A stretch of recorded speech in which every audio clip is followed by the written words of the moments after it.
자, 비트코인을 다시 살펴보니까 큰 하락을 보여주었습니다. 지난 비트코인 시황 영상에서는 이 구간에서 말씀을 드렸는데 급하게 내릴 가능성도 있지만 그것보다는 한번 반등을 보여준 후에 내려갈 가능성에 대해서 무게를 두고 있다, 그렇게 의견을 공유해 드렸는데, 그 근거에 대해서 짧게 두 가지를 한번 살펴본다면, 첫 번째로는 이 구간 같이 움직임을 만들 가능성이 있으니까 올라왔을 때 매도 가능성을 본다면 좋은 매도 기회가 될 수 있다. 그리고 두 번째로는 이동평균선을 봄에 따라서 기울기를 보니까 이렇게 하락하는 기울기에 따라서 강한 반등을 보여준 것은, 이것은 오히려 좋은 매도 신호일 가능성이 높다. 만약에 그런 움직임이 아니려면 이렇게 200선을 상승 돌파한 후에 지지하는 모습이 나온 후에 상승이 나오기 때문에 이런 움직임만 보지 않는다면 이것은 강한 하락을 보일 가능성이 높다. 그래서 오늘날 시장을 보니까 일단 강한 하락을 하면서 우리가 기존의 매물대 레벨 기법을 통해서 이렇게 나눈 구간을 봤을 때 레벨 3 전까지 왔다가 지금 반등을 한 모습이죠.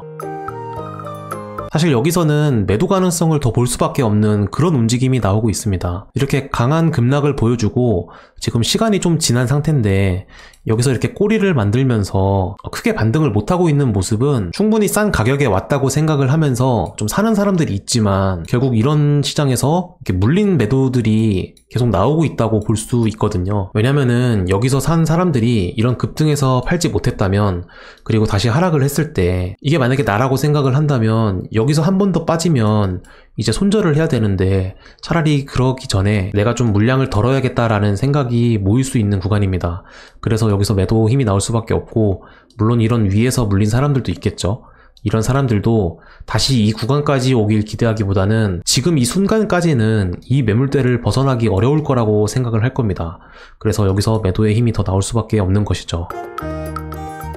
이렇게 정리를 해보니까 그럼 하락 가능성이 많이 열리는데, 그럼 전략은 어떻게 세울 수 있을까? 지금 구간에서는 레벨 2 안에서 머물 가능성이 높습니다. 그래서 이 레벨 2 안에서는 계속 매도 가능성을 볼 수 있으며, 만약에 하락을 하게 된다면 다시 레벨 3 가기 전까지 테스트를 여러 번 할 텐데, 그 테스트하는 모습이 이렇게 크게 나오는 게 아니라 굉장히 힘이 없이 내리더라도 여기서 흐지부지하게 이렇게 움직이는 모습이 나온다면, 그러면 그 다음은 이제 하락할 가능성이 열리는 겁니다. 다시 한번 보여드리면, 이렇게 내렸다가 여기서 다시 이런 식으로 나온다면 그러면은 이제 하락할 가능성이 열리는 거죠. 그래서 이런 움직임을 봤을 때 당장 여기가 무조건 손절 라인이다 이렇기보다는, 오더라도 어떤 모양을 만드냐에 따라서 반등을 할 수 있는 모양이 될 수도 있는 거고, 아니면 진짜 이제 하락을 준비하는구나, 그렇게 생각하는 모양이 나올 수 있거든요.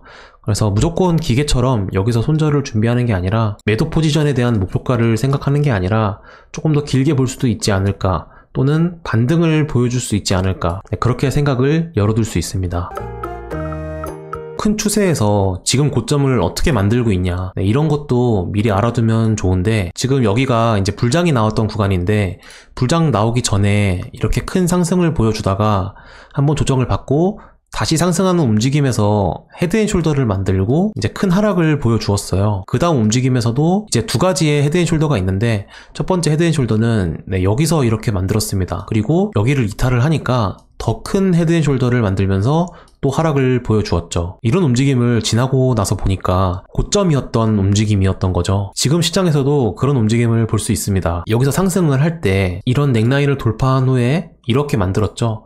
여기서도 이렇게 이제 헤드앤숄더의 가능성이 충분히 생긴 거죠. 이 모양이 사실 헤드앤숄더처럼 보이진 않을 수 있는데, 어쨌든 조건은 갖추었기 때문에 아직은 충분히 약세한 시장이라고 볼 수 있는 겁니다. 그래서 이 구간을 만약에 깬다면, 그리고 큰 하락이 나오게 된다면, 그러면 이제 이런 구간까지 열어두고 우리가 시장을 대응해야 될 겁니다. 그래서 가격적으로 한번 표시를 해본다면, 첫 번째는 24,000달러 정도 될 겁니다. 그래서 24,000달러까지 완전히 깨진다면 이런 구간까지 올 수 있으니까 그런 걸 충분히 예측을 해놔야 되고, 만약에 여기서 상승을 볼 수 있는 바닥 부근이지 않을까, 그런 관점도 한번 이야기를 해보면, 여기서 바닥 구간이 되려면 일단 이런 라인에서 깨지더라도 결국에는 여기를 깨지 않아야 됩니다. 여기를 깨지 않고 다시 반등을 하면서 뭐 이 구간까지 온다거나 네, 그런 움직임을 보인다면 이것은 더 이상 헤드앤숄더가 아니겠죠? 네, 이렇게 돼버리니까 기존에 생각했던 이런 넥라인을 다시 상승 돌파한 거기 때문에 더 이상 이것은 강한 저항이 되지 않고 여기서는 이제 그냥 옆으로만 움직이는 네, 그런 시장을 예측할 수 있게 되겠구나, 그렇게 판단할 수 있는 거죠. 그래서 상승 가능성을 보려면 일단 여기를 깨지는 그 움직임에 따라서 어떻게 될지 판단할 수 있을 것 같고, 두 번째로는 최종적으로 진짜 24,000달러를 깨는지 네, 그거에 따라서 이제 이 시장에 대해서 좀 더 큰 그림을 예측하기 쉬워질 것으로 보입니다.